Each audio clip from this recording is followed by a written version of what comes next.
오늘 여러분과 함께 은혜의 자리로라는 제목으로 하나님의 은혜 말씀 나누겠습니다.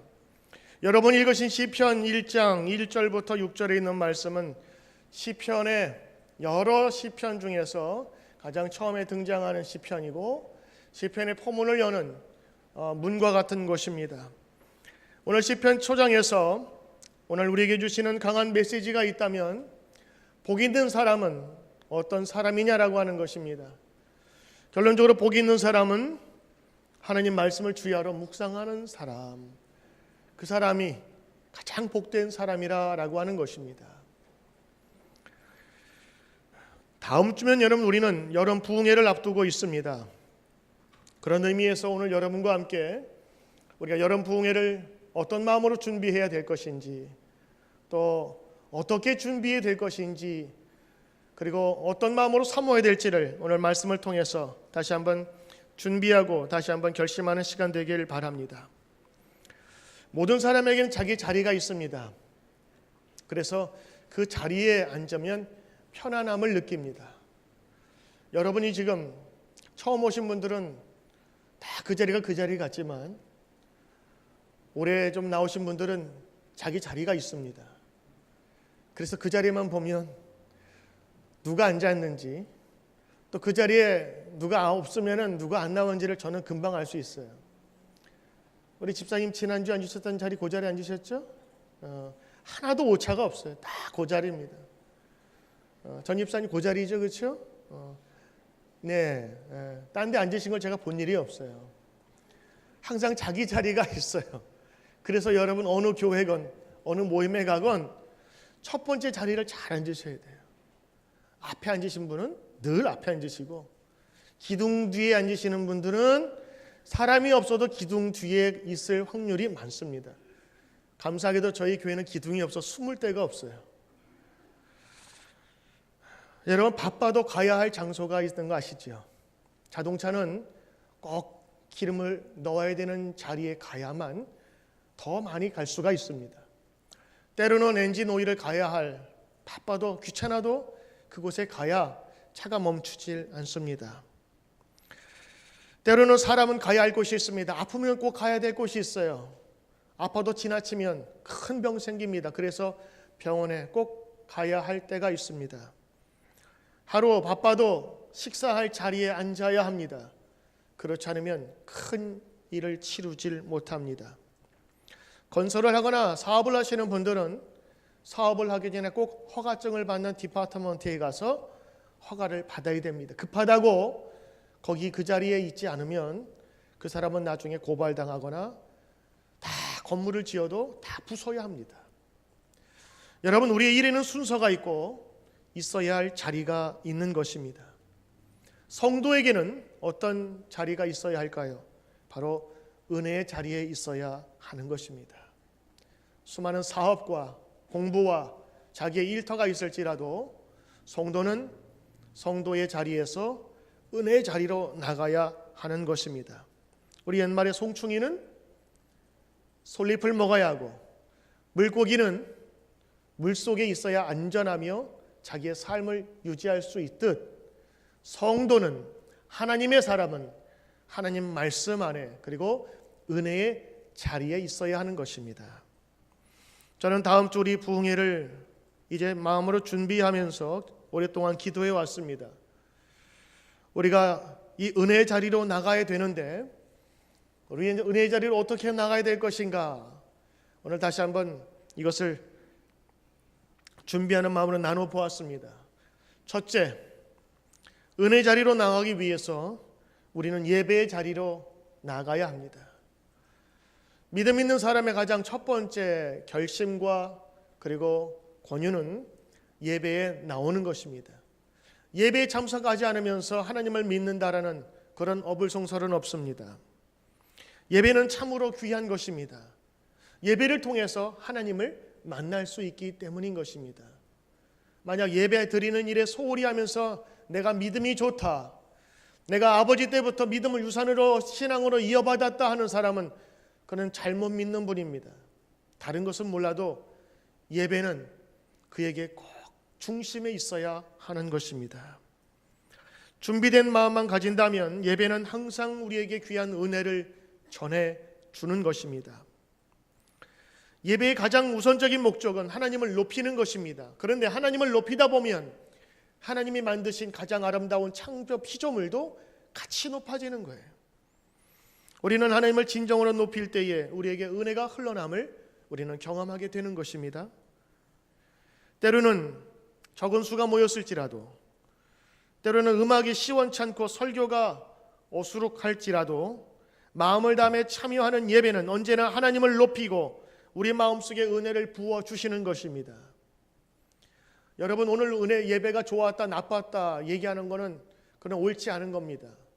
왜냐하면 예배는 내가 무엇을 얻고 가는 것이 아니라 하나님께 드리고 가는 것이에요. 우리 교회 이름처럼 드림이 있는 예배가 되어야 합니다. 좋은 예배는 그래서 잘 준비되고 정성스러운 제물을 준비하듯 마음으로 정하여서 내가 가장 정성된 예배를 준비하는 것입니다. 가장 아름다운 깨끗한 옷을 입고 또 준비된 드레스 그리고 마음 자세를 가지고 주님 앞에 나오는 것입니다. 장소와 상관없어요. 분위기와 상관없어요. 내가 가장 잘 준비하면 가장 좋은 예배가 되는 것입니다.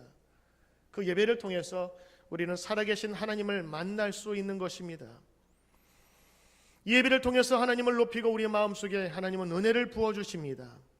예배는 은혜를 받는 통로입니다.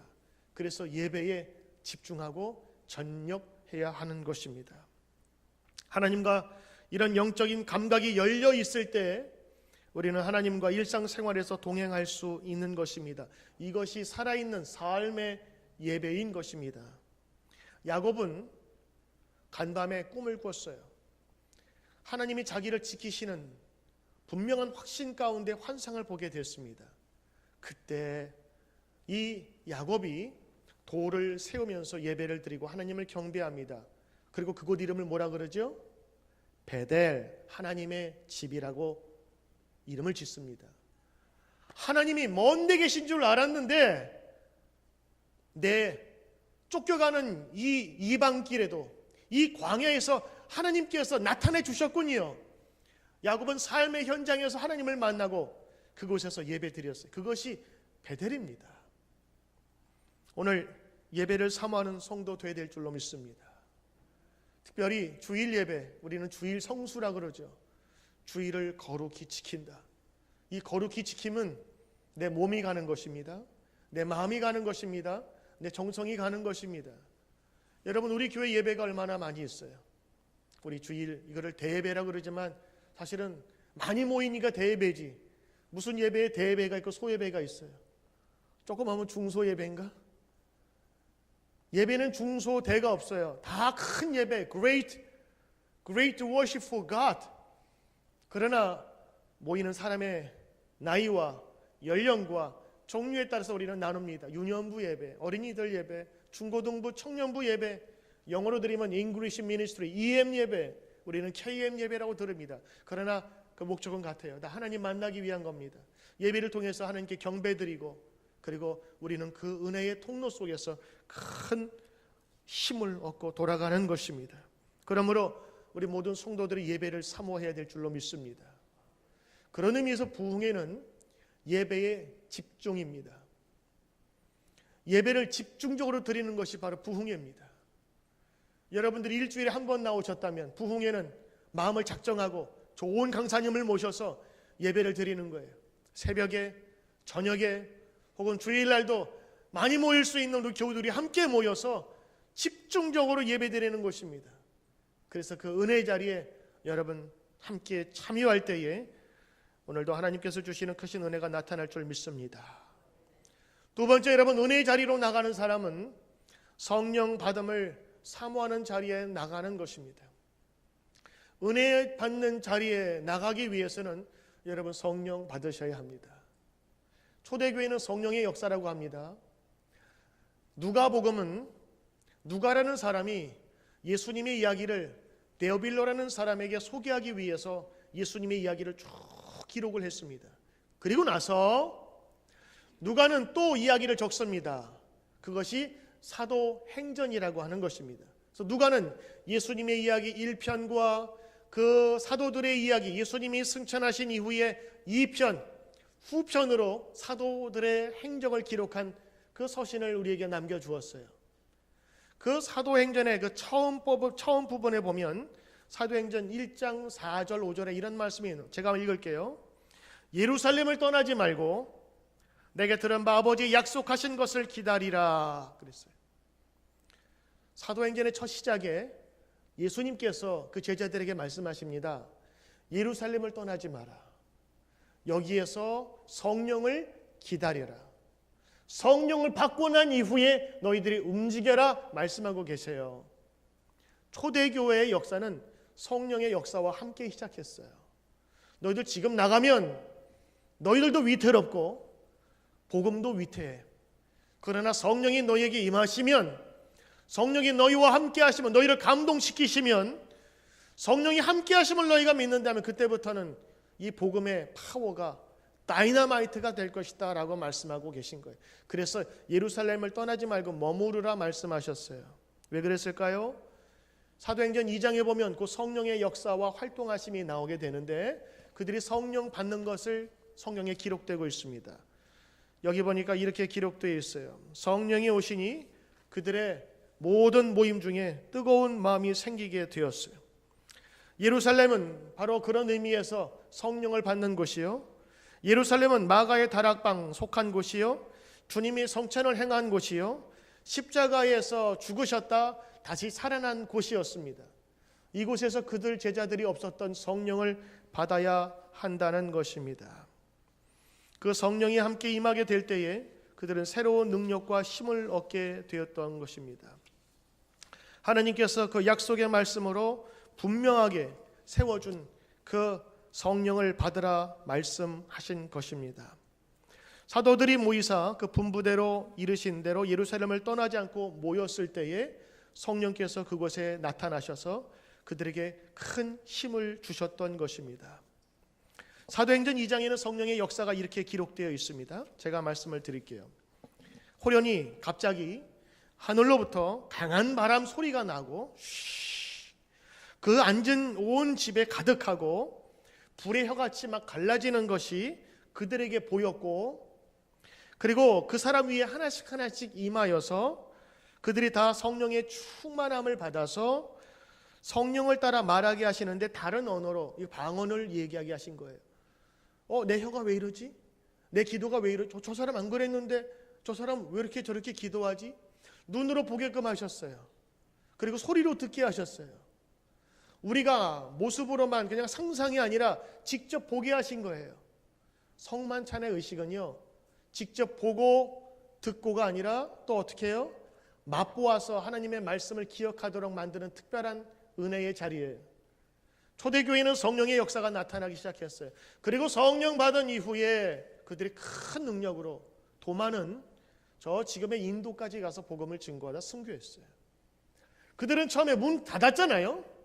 세계와의 교통을 막았어요. 무서워서, 두려워서.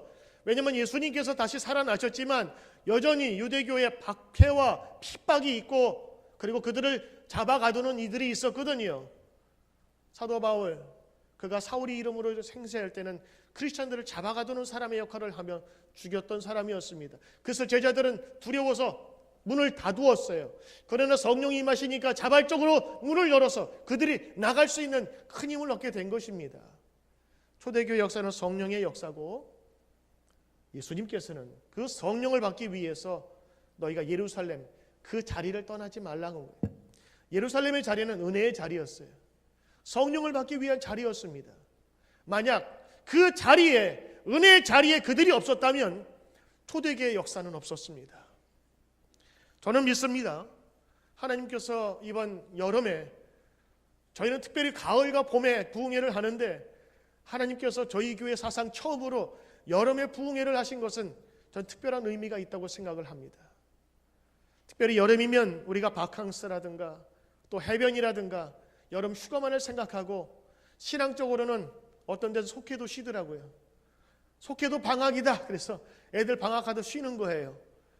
그래서 7월 8월 달 하면 신앙적인 것도 다 방학하고 모임도 방학을 하고 우리의 마음도 좀 기도도 쉬는 그런 곳으로 생각을 하는데, 하나님께서 우리 교회에 여러분 쉬는 곳이 아니라 은혜 받는 자리다, 이 말씀을 우리에게 주시는 것 같아요. 오늘 아침에 저에게 또 다른 깨달음을 주시더라고요. 7월 그러면 우리가 쉬었다가 9월 달부터 이제 하반기를 준비하는 열매의 계절이라고 생각을 하는데, 생각을 해보니까 오늘이 7월 2일, 1년의 절반을 6개월을 보내고 7월의 첫 번째 주일이고 7월 2일 바로 우리 6개월 남은 하반기의 첫 시작이에요. 그런 의미에서 본다면 다음 주에 있을 부흥회는 우리 2017년의 하반기를 새롭게 준비하는 신년과도 같은 거예요. 1월 1일 여러분들이 영시 예배를 드리면서 기도 제목을 드렸지 않습니까? 그리고 이 한 해를 주님께서 우리와 인도하소서 그러면서 제가 여러분의 기도 제목을 받았어요. 그와 마찬가지로 이번 하반기는 9월이 아니라 7월이라는 것을 다시 한번 알려주신 것 같아요. 그래서 이 7월에 드리는 예배와 또 부흥회는 우리 2017년 하반기를 준비하는 우리 성도들에게 성령의 은혜를 다시 한번 사모하며 나가는 귀한 은혜의 자리가 되어야 될 줄 믿습니다. 초대교회 이 함께 모인 자리에 성령의 역사가 나타났어요. 저는 이번 우리의 집회 속에서 부흥의 기간 동안에 함께 모여 합심하여 기도할 때 이러한 성령의 역사가 우리 가운데 분명히 나타날 줄 믿고 함께 기도하며 사모하며 기다리기를 주의 이름으로 축원합니다. 세 번째, 은혜의 자리로 나가는 성도에게는요, 말씀의 자리로 나가야 한다고 하는 것입니다. 오늘 시편에 있는 말씀을 읽어보면 복 있는 사람은 그러면서 시작을 합니다. 그래서 시편 1편을 설교하는 많은 목사님들의 설교 제목을 보면요, 이렇게 되어 있습니다. 복 있는 사람은. 100편을 다 읽어보면 거의 다가 제목이 복 있는 사람이라고 제목을 적어요. 근데 오늘 저는 다른 이름으로 접근하려고 합니다. 복 있는 사람이 제목이 아니라 말씀을 중심으로 사는 사람은 결과적으로 그 제목과 똑같아요. 복 있는 사람이 될 것입니다. 복 있는 사람은 말씀을 따르는 사람이 아니라 말씀을 따라 보니까 복이 있는 사람이 되더라는 거예요. 이게 시편에 있는 말씀이에요.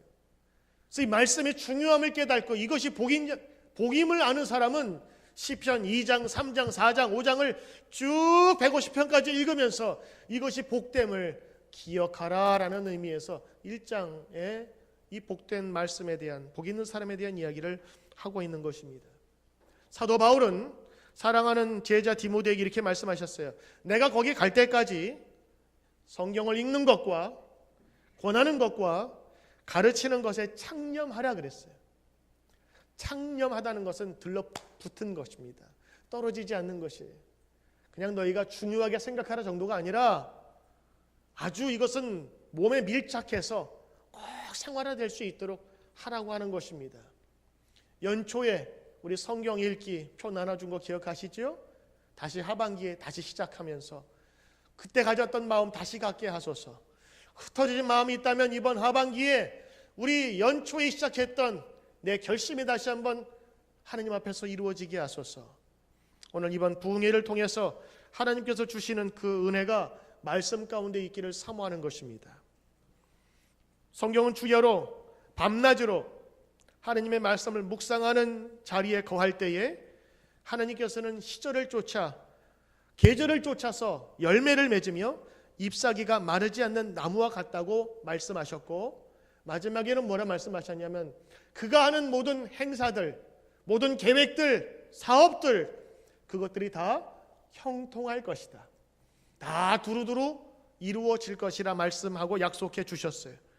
그래서 우리 믿는 사람들은 해보고 믿는 것이 아니라 말씀을 듣고 믿어서 이렇게 된다는 것을 드러내는 간증을 하는 것이 바로 성도의 삶인 것입니다. 오늘 1절에 보니까 복 있는 사람은 악인의 꾀를 쫓는 자리에 앉지 않고, 여기 자리가 다 있어요. 죄인의 길에 자리에 서지 아니하고, 제가 자리를 넣습니다. 오만한 자의 자리에 앉지 아니하고 오직 여호와의 율법을 즐거워하는 자리에서 그 율법을 밤낮으로 묵상하는 사람입니다. 여러분, 저희 자리가 있잖아요. 오만한 자, 죄인의 자리에, 악인의 꾀를 쫓는 자리에 있지 아니하는 그 자, 하나님의 말씀을 사모하는 자가 복된 사람입니다라고 하는 것을 우리에게 알려주신 것입니다. 맞습니다. 이번 부흥회는 우리 교회에 주신 특별한 은혜입니다. 다른 교회 교인들이 채우겠어요? 아니에요. 그 자리는 뉴드림 교회에 내가 교인으로서, 집사로서, 권사로서, 장로로서, 평신도로서 내가 훈련받고 사모하길 원하는 사람들이 이 자리에 앉아서 은혜 받는 첫 번째 대상자들이에요. 그래서 여러분들, 우리 다음 주 주일 오후는 꼭 비워놓으세요. 여러분들이 더 많이 듣게 하기 위해서 점심 드시고 곧바로 이어서 우리가 말씀으로 집중하고 예배하고 성령의 은혜를 간구하기 위해 초대교회처럼 함께 모여서 기도하는 거예요. 어떤 분들은 성경 공부를 통해서 은혜 받는 분이 계셔요. 차분하게 앉아서 책을 읽듯 공부하듯 그래서 연구하면서 자기의 믿음을 정착시키는 분도 계십니다. 큐티하면서 은혜 받는 분도 계세요. 그런데 성경의 역사를 보면 개인으로 공부하면서 자기의 믿음을 굳건히 할 수 있지만 항상 성령의 역사와 하나님의 역사는 공동으로 모였을 때 큰 역사가 이루어졌어요. 거기에서 병고침이 있고 성령의 체험이 있고 넘어졌다가 다시 일어서며 새로운 능력은 공동체를 통해서 주어진 거예요. 우리 한국의 원산의 큰 대부흥, 평양의 부흥운동 다 어디에서 이루어진 줄 아세요? 말씀 사경 집회에서 이루어졌어요. 그래서 좀 보수적인 교회에 다니신 분들은 부흥회라는 말을 좀 싫어하는 분들이 계세요. 왜? 부흥회는 막 박수 치고 막 방언도 하고 막 정신이 없고 좀 혼란스럽고 말씀이 없는 것처럼 느껴지기 때문에. 그래서 보수적인 교단에서는 뭐라고 얘기하냐면 이거를 예전에 사경회라 그랬어요. 가르칠 사, 경, 말씀 경. 그래서 성경을 가르치고 배우는 그 기간이라 그랬어요. 근데 거기에 중심이 뭐죠? 하나님의 말씀을 배우자는 거예요. 그냥 복잡하게 북치고 장구치는 것이 아니라 말씀만 조용히 배우자라는 의미에서 보수적인 교단에서는 그렇게 불렀습니다. 근데 여러분, 부흥회는요 잘못된 게 아니라 더 뜨거운 믿음으로 더 뜨거운 기도하자는 그런 움직임의 분위기만 다른 것이지, 부흥회의 중심은요 말씀이에요. 살아계신 하나님의 간증을 나누는 거예요. 그래서 중심엔 다 말씀이 있습니다. 안타까운 것은 요즘에 하도 사람들이 바빠서 이 부흥회가 점점 줄어들었어요. 옛날에 일주일 걸리는 거 지금 며칠 하죠? 4일 하다가 요즘엔 3일 하다가 3일도 길어요. 요즘에는 이틀 하다가 요즘엔 저녁만 해요. 예전에 어땠어요? 이 사경회를 할 때 부흥회는 아니었지만 말씀을 새벽, 점심, 저녁 그걸 일주일간 했다고요. 그래서 새벽에 나와서 말씀 듣고 집에 가서 조금 밥 먹고 나와서 아침에 공부하다가 다시 일터로 나가서 있다가 저녁에 들어와서 또 공부하기를, 그래서 새벽, 점심, 저녁 일주일간 하면요 정말 1년에 배울 성경 공부 모든 말씀들을 한꺼번에 다 섭취하는 거예요. 거기엔 예배에 집중이 있어요. 함께 모여서 기도하니 성령의 역사가 있어요. 그리고 함께 말씀을 들으면서 한 공동체의 한 믿음을 갖고 나가게 되는 것이었습니다. 이것이 초대교회의 능력이었고 우리 한국교회의 저력이었습니다. 바쁘다는 핑계로 우리 한국교회는 이제 저력을 잃어버렸어요. 제가 따져보니까 말씀에 이런 집중이 없어진 때부터였습니다. 어떤 교회에서는 공부를 중심으로 성경 공부 은혜 받습니다. 맞아요. 받을 수 있어요. 그러나 하나님의 은혜는 공동체 가운데 나타난다는 사실을 기억해야 될 것입니다. 오늘 여호와의 율법, 하나님의 말씀을 가까이 하는 자, 사경회와 부흥의 모든 중심은 바로 말씀의 나눔에 있습니다. 그 말씀대로 살았더니 이렇게 되었다라고 하는 특별한 강사님들이나 또 설교자들을 초청해서 우리가 말씀을 듣는 거예요. 제가 이번에 모실 임재택 목사님은 대전 열방교회에서 목회하신 분입니다. 평생을 거기에서 목회하시면서 개척하시면서 참 아름다운 교회를 이끌어냈어요. 그 교회에서 자체적으로 하는 세미나는 전국의 목사님들이 함께 참여하면서 올 수 있는 그런 큰 교회, 그리고 영향력 있는 교회로 성장하게 되었는데, 그 목사님 중심은 항상 전도 중심이었고, 그 교인들이 섬김에 대해서 참 열심으로 가르쳤는데, 전국에 오신 목사님이 그 교회에 참석하면서 감동을 받고 돌아갈 만큼, 여러분 그 세미나 한번, 그 목사님 이름 한번 검색 한번 해보십시오. 어떤 목사님인가. 부모는 자녀에게 좋은 것을 주길 원합니다. 그래서 이유식도 여러분 아이들은 어떻게 하죠? 패스트푸드를 안 주고 엄마가 비싼 유기농 이유식을 사다 주잖아요. 그것도 모자라서 엄마들은 어떻게 하죠? 직접 과일 다 갈아가지고 그거 삶고 하면서 자녀에게 좋은 것을 주듯, 목사는요 최소한 우리 성도들에게 정말 영향력 있고 가장 값진 은혜의 말씀을 듣기 위해서 사모하는 가운데 이 강사님들을 초빙하는데, 이 목사님이 우리 교회, 우리 앞으로 2017년뿐만 아니라 여러분의 삶 속에서 새로운 능력을 주는 귀한 말씀을 전하는 목사님이라 생각하면서 기도하고 준비하고 있어요. 여러분 부흥회를 위해서 기도할 때 두 가지를 놓고 기도하셔야 돼요. 강사님을 놓고 기도하셔야 돼요. 건강 상치 않도록. 어제까지 괜찮아도 감기 들면 안 되거든요. 그리고 이 말씀을 통해서 은혜 받기를 사모하는 여러분들의 마음을 준비하셔야 됩니다. 손님이 오시면 정성스럽게 그릇을 닦고 준비해야 되지 않겠어요? 지저분한 설거지하는 그릇으로 여러분 아무리 좋은 음식을 담아봐야 그 음식은 먹지 못할 음식이 될 뿐입니다. 정성스럽게 준비한 음식, 마음에 감동이 되지 않겠어요? 지금 문재인 대통령이 미국을 방문하고 있잖아요. 뉴스를 들으니까 기쁜 소식이 많이 있더라고요. 다른 외국 정상보다 특별하게 대한민국 대통령을 아주 우대하면서 개인적인 비밀의 장소까지 다 안내하는 그런 모습들을 보게 됩니다. 근데 그날 저녁에 메뉴가 뭐가 나왔는지 아세요? 비빔밥이 나왔어요. 비빔밥은 뭘 상징할까요? 화합을 상징하죠. 음식 하나에 준비된 그 마음 속에 이 모임이 어떻게 될 것이라는 기대와 준비가 담겨져 있는 거예요. 그 비빔밥을 먹는 순간 우리는 하나입니다라는 그런 의식이 안 떠오르겠어요? 우리 예배도 마찬가지입니다. 준비된 예배는, 준비된 부흥회는 준비된 자의 마음에서 이루어집니다. 아무런 준비 없이 오늘 주일이네? 와보니 부흥회네?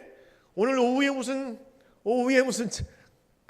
특강이 있다네. 그래서 참여하는 것도 은혜가 될 수 있지만, 그러나 이 부흥회는 마음과 정성으로 준비할 때에 다른 사람이 아니라 바로 여러분과 저의 은혜의 자리, 그리고 말씀의 자리, 성령을 받는 자리, 그리고 말씀을 들으면서 복된 자가 되는 귀한 은혜의 자리가 될 줄로 믿습니다. 오늘 여러분, 오늘 이 말씀을 가까이 하는 자에게 주시는 하나님의 축복은 복된 사람이 된다고 하는 것이고, 이 사람은 비유를 들었는데 시내가에 심은 나무와 같다 그랬어요. 수많은 나무 중에서 시내 강가에 심기운 나무는 절대로 마르는 일이 없습니다. 이 나무는 시절을 쫓아 과실을 맺는다 그랬어요. 저는 특별히 말씀 중에서 여기에 밑줄을 그었어요. 복이 있는 사람도 좋지만 저는 여기에 밑줄을 잘 긋습니다. 왜냐하면 시절에 맞추어서 계절에 따라서 열매가 맺혀야 되는데, 수박이 겨울에 나면 안 되잖아요. 여름에 내야 될 참외가 봄에 나면 안 되잖아요. 맛이 없어요. 그리고 영양가도 없어요. 제철에 나는 과일이 최고입니다. 여기에서 보니까 시냇가에 심은 나무, 그리고 시절을 쫓아 열매를 맺는 나무, 이건 여러분의 가장 필요한 때에 하나님께서 채우시겠다는 약속입니다. 그래서 말씀을 가까이 하는 자는 오늘 하나님께서 복 있는 자로 만들어 주신대. 그래서 우리가 준비하는 이 특별한 예배와 부흥회는 말씀의 중심이 된 예배가 계속해서 우리에게 쌓인, 우리가 은혜 받는 자리, 말씀을 가까이 하는 복된 자리임을 알아 준비하며 나가야 될 줄로 믿습니다. 여러분, 우리 교회 성도님이라면 다음 주일 예배 드리고 식사하시고 오후에 말씀의 자리에 함께 참석하시고 은혜 받길 바라요. 새벽에 못 나오신 분들이 있죠. 직장 나가기 위해서. 늦어도 7시면 끝납니다. 5시 반에서 6시 반이면 끝나요, 말씀이.